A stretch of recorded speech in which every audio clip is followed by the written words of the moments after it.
Hello लोगोफोर आंनि YouTube चेनेलाव गासैखौबो बरायबावहरबाय। दिनैहाय 2024 नि last day 31 December advance happy new year. दायो आङो आंनि 2024 नि फट'फोरखौहाय कालेक्ट खालामनो नोंसोरनो दिन्थिगोन। नायलांबाय थाबानो जाबाय भिडिअखौहाय।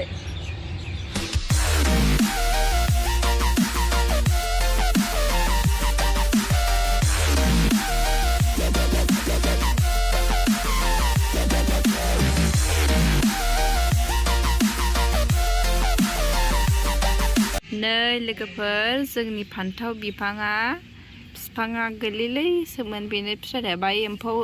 एम्फौ जालाय हांसो जालाय थैनोसैसोमोन, ओमफ्राय थाइसे थाइसे फिथाइ थाइजोब्बाय। नै बाहायबो मोनसे दङ लोगोफोर।